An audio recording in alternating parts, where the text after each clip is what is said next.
Mm. Told him to thank him. Why'd you do that? Because I thought it'd be funny. Everybody's always yapping, and I'm like, hey, I'm gonna do something good in their name, and now you have to like them. At the end of the day, though, people are gonna have their opinions no matter what good things you do for people. Absolutely. Absolutely. Cameron was one of my favorite people we hired. So I have a job that requires my attention sometime, and it can take up quite a bit of time. And unfortunately, that came above, and I guess my LOA just got a little too long for them. So. Did you enjoy being a deputy though? I enjoy being a deputy. I like serving the people. Chad, he's an IRL firefighter. I'm not say, though, I get cutting him quite if IRL tired of gets in the way. The ping Like, I'm just gonna, that's my OOC side. If you're fighting fucking wildfires in real life, typical call you're allowed to take time off abruptly. I like a little bit more detail when I'm out there. I like to be involved and actually get my fingers involved in things, not just, run down the street at 95 miles per hour trying to chase this guy down. So what has it been without the quote-unquote ping chasing? What is it that inspired you as a deputy? Really, it was, like I said, was serving the people, making sure the people had a safe place to run around in, to have that feeling, knowing that if they step out on the beach, they're not going to have 3 guns in their face telling them to get on the ground. Allowing them to expand their lives and possibly have a better chance of telling their story the next day. And when you were a deputy, go ahead, Marshall. You may do other things too. I don't know if there's wildfires in the winter, but was there anything that really put you off from wearing the badge? No, I wouldn't say put me off. I mean, wearing the badge is probably the greatest thing that I believe I could do.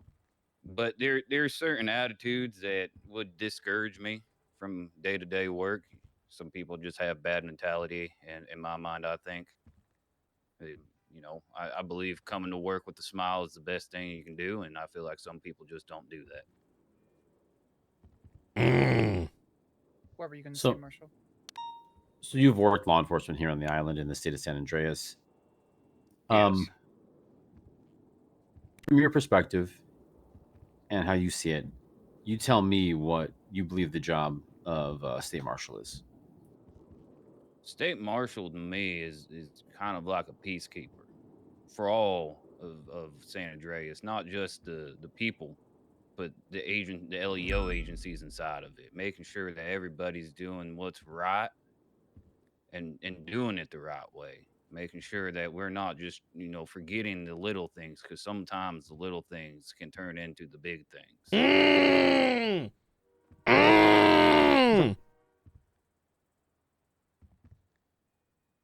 So something that may be little, is going to be technical, but actually can mean a lot. Yes. And I'm not insulting your intelligence. It's something that has come up in numerous trials recently as the primary prosecutor for many different cases.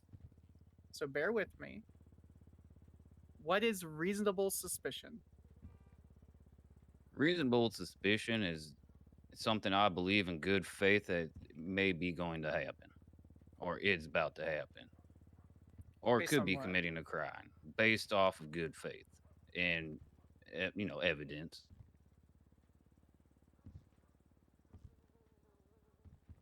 Okay. What's probable cause then?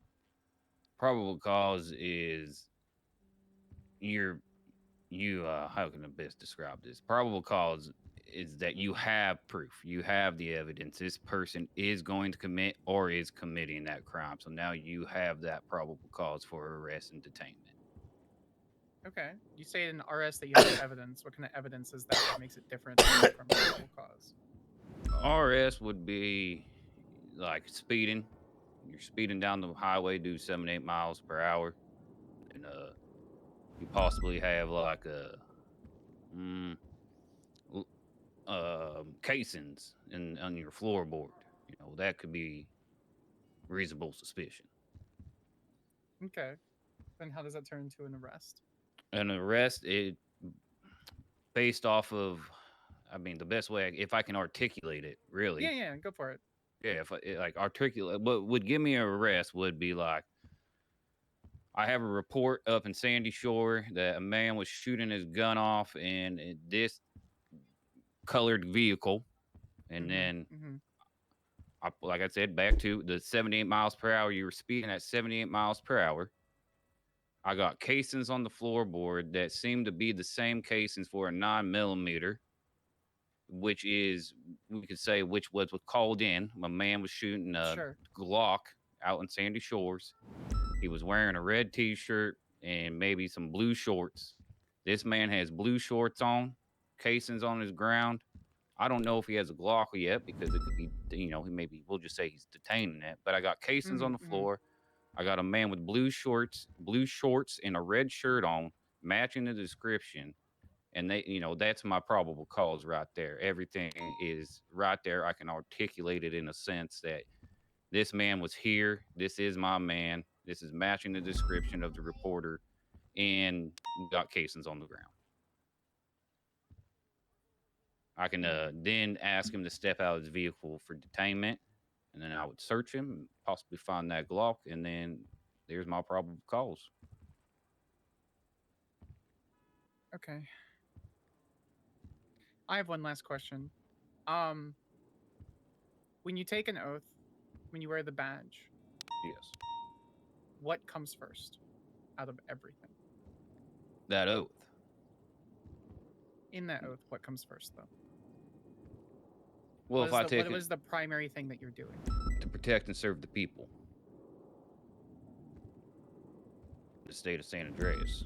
That's the primary oath, is then to do that in good faith and do it, without negligent or bad freaking. Oh shit! Wait! Oh no! You're gonna do your job the right way. What does that way, dice mean in this case? Can.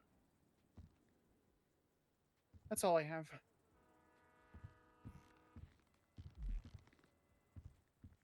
I'll describe it kind of clearly because I'm not sure if you know right now. The ranking structure inside the state marshals starts at recruit, goes to rookie, then to deputy, then to full marshal. That's the rank I'm at. And then behind me here is the director. That would be the top of the chain there. Let's say I walk up to you. I say, Woods, I need you to go run a lap around the building. I don't give you a reason. I don't, it's just, that's it. Just, I need you to go run a lap around the building. What are you doing? I mean, personally, just because of my own self, how I am, I'd probably do it because I'm just trying to follow chain of command. Sure. Right? I would probably do it, and that's just me. But at the same time, to force me to run a lap around the building for no reason doesn't seem very fair. Yeah, that's a fair response. Absolutely. But you would do it. I mean, at the end of the day, you would do it and then ask the questions later. Yeah, that's just, I wouldn't just ask questions later, but, I would determine over the fact that, I'm just going to follow my sergeant and I'm going to listen to him. That's kind of my persona. But at the same time, you can't just be running laps for no reason if you didn't do nothing wrong, or, there's not a, real punishment reason, I mean, why not, though? Well, yeah, but why not? That's what I'm saying.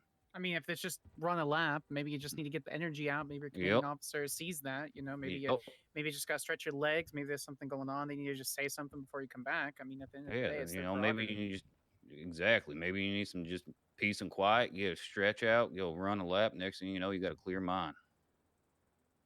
I agree. I've always operated that if I ask someone to do something, that as long as they do that something, that they in return, that mutual respect is, if you need the feedback of why that was something or why that call was made, I'll give you that feedback. It's not disrespectful to ask that. It's not, hey, why did we do this? Or, hey, sir, why did you ask me to run that lap? Did I do something?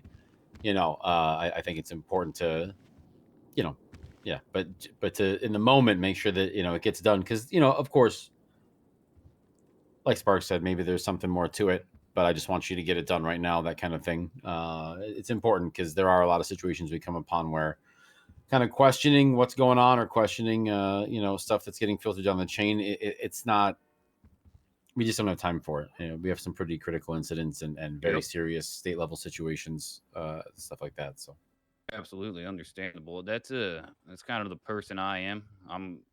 I work a lot off of integrity. So if someone's kind of giving me a command, I'm believing in good faith that person's working, in good faith as well. So if he's telling me to do something, it's probably for the better good, right? yeah, you would certainly hope so. Yeah, When you're done, I have one last thing. We would hope so. I'm Cool. Woods, go run a lap. evil. Yeah, well, How's he gonna get out the door? he needs a little bit of fine tuning. He needs a little bit of forging, but I think Rookie's fine. Brooke, you have any questions?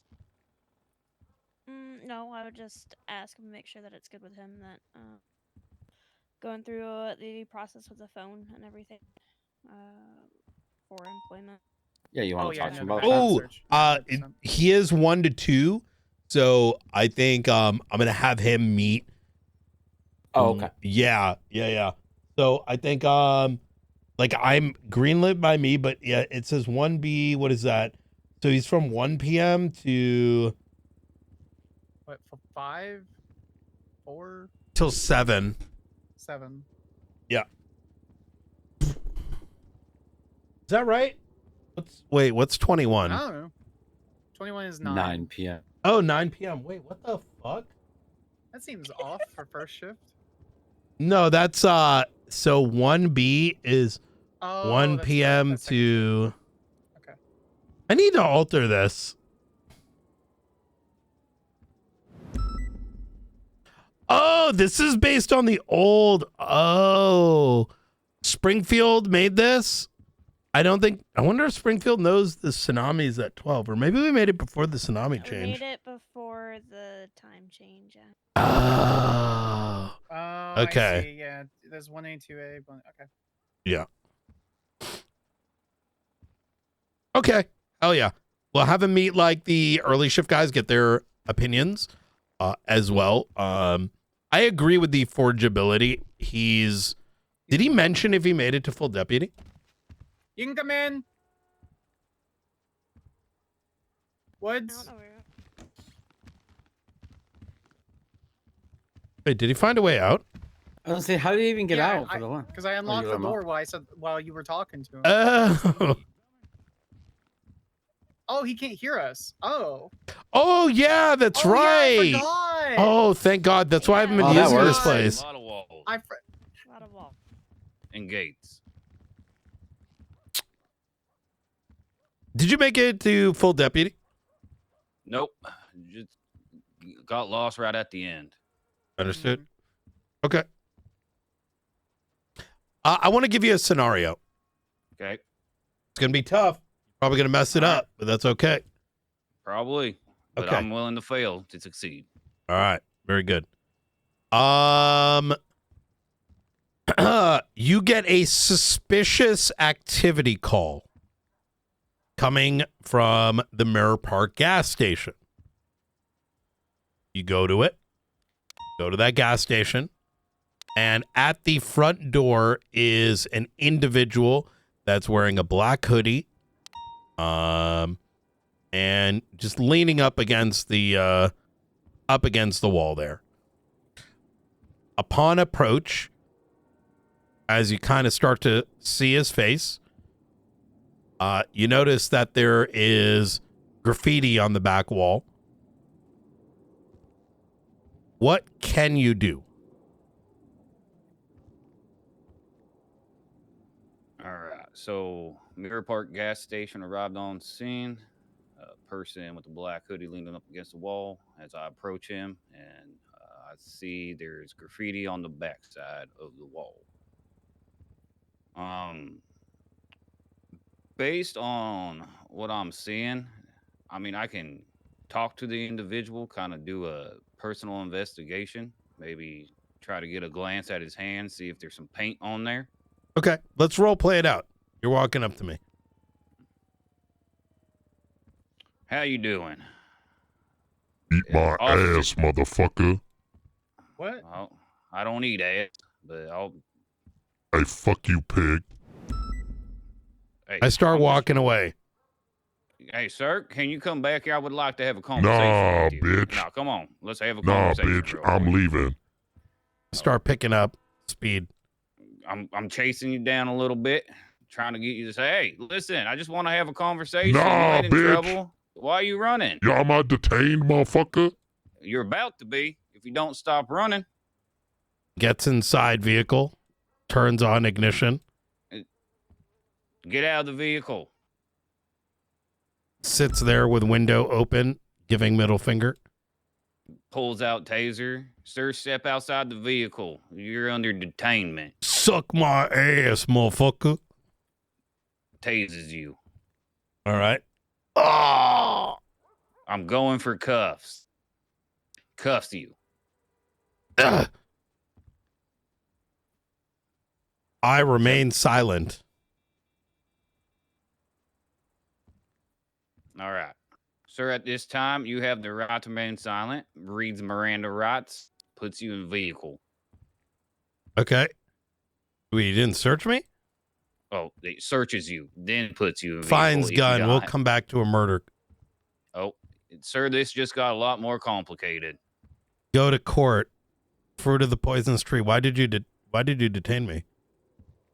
Because I was trying to ask you questions and you fled from me. And I asked you Okay. to stop, so I decided to detain you. So a detainment requires reasonable, articulable suspicion of a Yep. particular crime. Can you be suspicious of being suspicious? No, you cannot. So what was the crime at the time of detainment?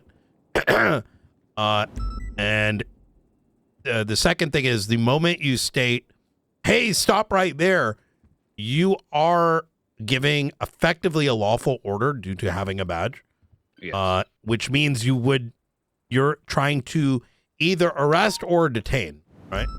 So Yes. upon giving that action, what was the crime you believe you had suspicion of detainment for? I believe that you were. I believe that you were committing. I don't even know if it's a charge, but graffiti. You were doing. There was just graffiti there, was it what? I didn't touch it. Mm. I did not touch it. Just a 911 call, right? Yep. So that 911 call, and this is this is actually applicable in San Andreas. Most like case law in most circumstances outside of the city isn't applicable, but it does in this case. When we get a suspicious activity call, I want you to imagine it's some old lady that just doesn't like hooded folks, right? Like someone has a hoodie, she's getting freaked out. And Yeah, just a mad Karen. exactly. Now that's like a worst case scenario, right? She may not even like the guy. Maybe she just said, oh, it's Ricky again. Ricky standing in front of the convenience store. Fuck that guy. He's bringing my property prices down, wearing that damn hoodie outside, So, I mean, hell, it could have been his property that he's putting graffiti art on. Mhm. For all we, you are absolutely right on that. Yes. So this is, I enjoy running this particular scenario, and most people do what you just did. Now, is there a way a very expert detective might be able to create a detention reason? Possibly. But one thing that I always advise, especially in this city, isn't just because you might be able to get there. It's very important that your RS is solid before that detainment starts, as there may be a means by which you can make that murder gun you just found admissible, but you're reducing your chance. And in this particular case, 8 out of 10 times, because that detainment couldn't be articulated at the very moment you made the command, that search becomes illegal, and that weapon that was found would be thrown out due to fruit of the poisonous tree, right? Yep. But okay. All right, easy. Now, if you had seen paint on his hands, if you had observed, you know, the graffiti being wet, and this is a trick question, right? I didn't tell you whether it was wet or not, and I did point out the graffiti, right? Just something that you might have just noticed there. But we'll run that scenario back in future. Okay. Sounds good. All right. It makes a lot more sense. Like I said, you know, I got a little baffled because I was going to go look for wet paint, you know, maybe some paint on your hands, and then they ran. And then, you know, get caught up in the moment. Got caught in the role play. Yep. Understandable. The other thing to keep in mind, right, is do we know if there was anyone inside, right? What was the call about? Just suspicious activity. Just really just saw a individual. Just standard out call. Yep. Okay. Oh yeah. Could have been somebody on the roof too. True. Any other questions for him? Rooker, you got anything? Nope. I've just been writing everything down. Hell yeah. All right. Well, listen, Cameron, you're one of my favorites over at BCSO. I think we're not going to. If you ever get caught up with your other job, we're not going to hold that against you. Okay. As long as you don't fuck up on the job, right? Like simple mistakes is fine. And as long as you're willing to learn when you make those mistakes, and you will be screamed at, you will be yelled at, especially on serious scenes, but we're here to build you up, right? Yep. We want adults in the Marshals, not children hopped up on TikTok ads or whatever. TikTokers. Yep. Brain rot. We don't need none of that. No, that's right. I got bad news. I do want to run it by the Shift 1 Marshal Command as well. But since you're straddling, I wanted them to have a chance to have a chat with you as well. So when's the next time you're around? I can be around tomorrow morning. I believe that would be Shift 1 for us. Okay. Hell yeah. And I'm going to see if we can get one of the Shift 1 Command guys to okay, have a chat with you, see how they feel, and we'll go from there.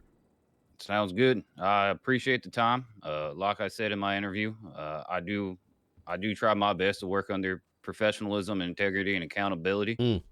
I'm a strong believer in you. I believe you're a good leader, and so I look forward to the opportunity to work with you and you other Marshals as well. Hell yeah. Thank you so much. All right. Nice to meet you. Nice to meet you all too. Thank you for the time out of your day, and I know you got a lot of stuff going on right now, so I really do appreciate it. Absolutely. All right. Hell yeah. Hell yeah. No issue. All right, I'll give you a ring in the morning tonight. All right. Sounds good. Really appreciate it. Yeah, I like how he takes criticism and feedback. Yeah. That's exactly it. I really like how he carries himself. He's definitely like rookie, right? Someone got to work on. Rookie. But He's not recruit at that point. He has the basic level knowledge, but I think he'd be really quick to go through the recruit phase. 1,000%. And if homie's got to go battle fires, I ain't gonna fire him for that shit either. No, I think it's to be forward. Sorry, I think it's fucking insane to fire someone for doing the exact same job you'd be doing in San Andreas. Yeah. I think it's part of the curse of mass recruitment. It's a factory, so there is no, hey, what's going on with you, man? Like, you know what I mean? Yeah. And if you're like, yo, dog, I'm like putting out fires in California, I'll be like, I bet, let me know in a month. Yeah, like, yeah, I want you questioning whether to come into San Andreas or, you know, battle of fire. Yeah, correct. Oh man. If my voice weighs here, I think recruit is the perfect position for him, but to very quickly be pushed into rookie once he understands. I agree. How I to agree. Articulate. He's so close. He's so close to articulation. He is. Yep. Hell yeah. Yeah, I agree. I also, what I liked is the small things that can turn into big things. That's what we need, right? 911 calls, all that kind of stuff. And 100%. all right, easy. Because those 911 calls, the 311s, we never know if that's a faceless asset simply just doing something dumb and then we sit there and we search them because of whatever petty robbery it is, and then we find something that happens to be related to another investigation, etc. So. 100%. All right. Well, I'm gonna get back out there, guys. If you need me, let me know. And his interviews and the clerk reports. ooh, thank It's all you. written down. Hell yeah. Ooh, Tails is gonna come around today too, but I didn't see her. You remember Tails, right, Luca? Yeah. I think a dispatcher and then BCSO, right? Yeah, she was an Air One lead. Yeah. Mm-hmm. Wait, is that a good? Is that a good or like a? Yeah. No, I remember. I don't remember working a ton with Tails. I here or there. All right. Yeah, nothing negative. All right. And I know Sparks brought up Anita. I mean, obviously Anita worked like she was like my kind of co-lead almost at points after you had had enough from PD. Oh yeah, we talked about that today. About when I was asked if there was probable cause for Sanguine, and I was just like, "All right, guys, here's my badge, here's my gun. I'll see you guys in the future." Did they try? Never mind. I don't know what to say. Never mind. It's over. It's over. That's what Finley Milton told me, is that no one could articulate why a war started. I'm like, buddy, you're bringing in weapons into San Andreas. Like, to be fair, we were prevented from giving that information. So, yeah. Who they needed to talk to was the Senate that approved it. It wasn't a criminal case where we decided to bring it in front of judges or anything. That was all decided way above that level. I don't know. I could explain it for days, but people don't care. Yeah. I still got the slide deck. The what? I still got the slide deck that I gave to the Senate. Oh, really? Slide deck? Mm-hmm. What is that? Is that like a Rolodex? Like, here's Senate. Slide number 1. Here's a bomb. Oh, Yeah. I see. Yeah. Let me see. Actually, Rooker, are you on the archivist stuff? Yeah. Imagine asking for PC after Bass got blown up on the roof of MRPD. Imagine was updating the timeline stuff.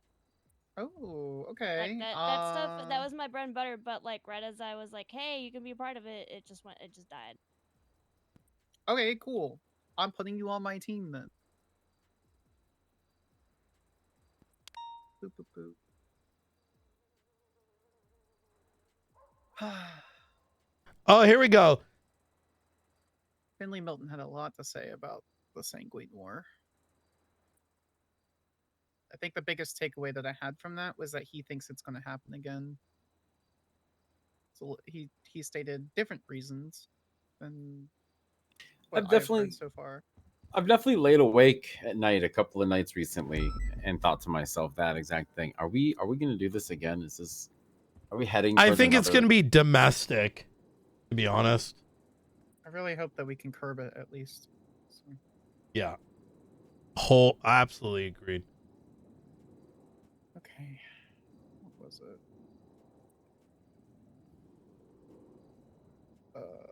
It was the pie.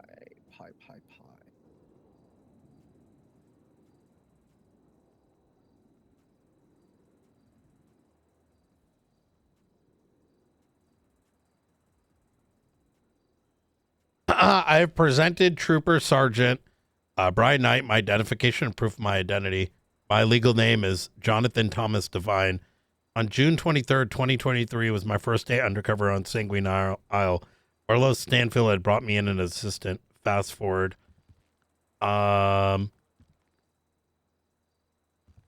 Including Brick and led Brick almost to have myself and Pred had kidnapped several people on the first day, including Brick and Charlotte Fairfield.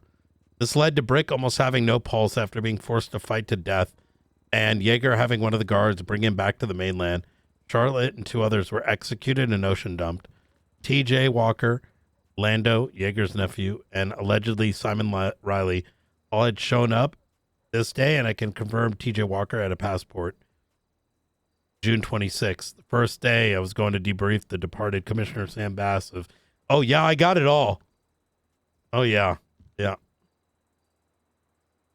Wait, what about Sam Bass? Oh, Yeah. Yeah, of all the old files. Yeah, they were eating people. They were get kidnapped. That was one of the things. They kidnapped people from over there, made them fight to the death, and then they ate their body. I remember people trying to guilt me afterwards, and I was like, if you want me to feel bad about going and shooting cannibalistic terrorists, like, what are you talking about? Like, what? They were eating human beings over there, dude. Their organ, like, it blew my mind that there was so much resentment towards us fighting cannibalistic terrorists that blew up Sam Bass. I'll never understand it. I think that's the difference that we need to make here from what happened whenever that happened versus now. We need that legislation in place to release information. I agree. Wholeheartedly agree. Yeah. Wholeheartedly. Because that's something that Finley Milton stated, is like, no one had any reason to be able to do this. They couldn't state why, that wasn't going on, blah, blah, blah. And like, I didn't tell him this, but I was like, that's not true. Like, I just kind of let him yap and go over it. And it basically boiled down to, they didn't understand. They didn't have due process. They were just thrown into prison for 30 years. And then they started saying gang, and very clearly from the twat that went out from Benny Razor, which was the first person I wanted to talk to, but I talked to Finley Milton instead, was that it's still something that holds it very, very dear. So I think the public perception is the difference here. Yeah. I wonder if the archivist is trying to get ahead of that and change it so that they destroy us rather than we destroy them. All right. I'm going to get out there. I definitely agree. Have a chat with, see if you can reach to, apparently there's a documentary. Blunt's nurse files. might be able to hand it over. I know where his file is. I can skim through it. I don't think he would care. Hell yeah. All right. All right, sir. See you out there.